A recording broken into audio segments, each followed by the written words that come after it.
संग तुझको देख के ये दास करे अरदास, तू राजा अधिराज है मैं दासन का दास। आओ संत महात्माओं परम प्यार से बोलिए धन्यकार जी।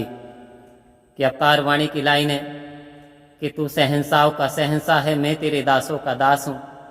तो आओ संत महात्माओं, एक बात तो पूरी तरीके से शाश्वत सत्य है कि ये जो निरंकार है ये शहंशाहों का शहंशाह है। एक बार ब्रह्मा विष्णु महेश को भी ये आभास हुआ संत महात्माओं कि भोलेनाथ ने कहना शुरू कर दिया कि विष्णु जी मुझे तो ऐसा लगता है कि हम तीनों के अतिरिक्त भी कोई है, यानी हमारे तीनों के अलावा भी कोई महाशक्ति है।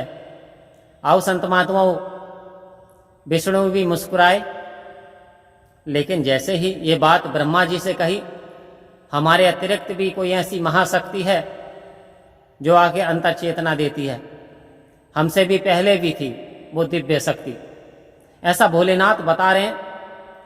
तो वहां ब्रह्मा जी को विश्वास नहीं आ रहा संत महात्माओं, लेकिन वो कहते 100% ऐसा है, मुझे आभास होता है कि कोई इटर्नल अनंत पावर है जो कि सारे संसार को चला रही है, यानी हमसे भी ऊपर कोई पावर है। तो आओ संत महात्माओं, वो अपनी ऑटोबायोग्राफी अपने मन में रियलाइजेशन कर रहे हैं। और यहां क्या करा, यहां सतगुरु ने प्रमाणित कर दिया कि बिन पैर चले बिन हाथ के सारे काम करे। आओ संत महात्माओं, कि ऐसा निरंकार है, ये ऐसा रमेती राम है, ये जर्जरे में बसने वाला कृष्ण कन्हैया है, ये हर जगह मौजूद है। आओ संत महात्माओं, मां मदर टेरेसा ने इसमें मजलूमों के अंदर देखा, परेशान जो थे उन व्यक्तियों के अंदर उन्होंने देखा, और जितने भी संत महात्मा आए उन्होंने इसका दर्शन किया तो उन्होंने अपने अपने अनुभव लिख दिए। तो आओ संत महात्माओं, वो भी अपना अनुभव बता रहे हैं, और आज संत महात्मा भी कह रहे हैं कि निरंकार परम शक्ति है, क्योंकि जिसकी ज्योत से सारा जग उजियारा होता है। आओ संत महात्माओं, घर के अंदर तो लाइट जला लेते हैं तो प्रकाश हो जाता है, तो संसार के अंदर ऐसी कौन सी चीज है जिसके जलने से जो प्रकाश आ जाता है, तो इस चीज का थोड़ा मनन करना होगा। तो आओ संत महात्माओं, तो इस तरीके से क्या है, यानी इसके जो शक्ति से, इसकी कृपा से जो ये सारे संसार में जो उजाला हो रहा है, इसी का आभास उन तीनों देवों ने अपनी अपनी अनुभव वाणी में प्रकट कर दिया। लेकिन आओ संत महात्माओं, जब ये ब्रह्म ज्ञान की प्राप्ति हो जाती है तो मन इस पे विश्वास नहीं करता। क्यों नहीं करता?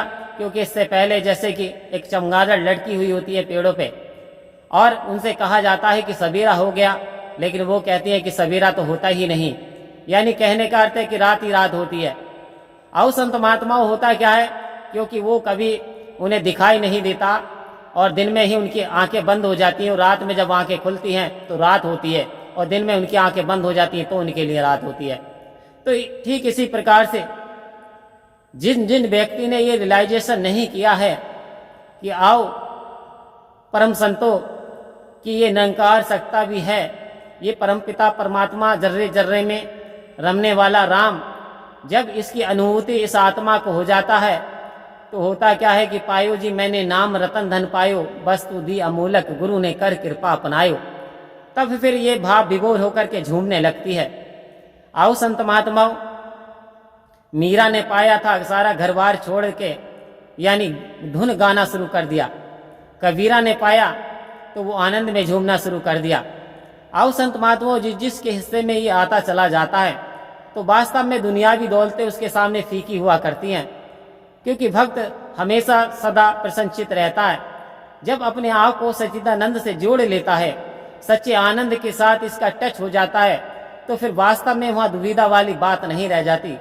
फिर वास्तव में वहाँ फिजिकलिटी काम नहीं करती, क्योंकि physicality for a very short time के लिए होती है, बहुत ही कम समय के लिए होती है। आओ संत महात्माओं, ये समय बदल रहा है, इंसान बदलता जाता है, क्योंकि ये प्रकृति से बना हुआ है, और प्रकृति के अनुसार बदलता रहता है, लेकिन ये परम सत्ता परम पिता परमात्मा ना बदला है, नहीं कभी भी बदलेगा। बस जरूरत क्या होती है कि एक यानी उजाला करने की आवश्यकता होती है।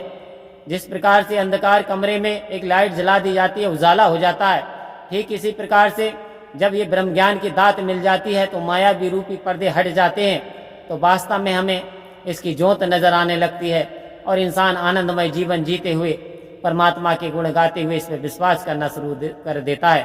तो आओ संत महात्माओं परम प्यार से बोलिए धन्य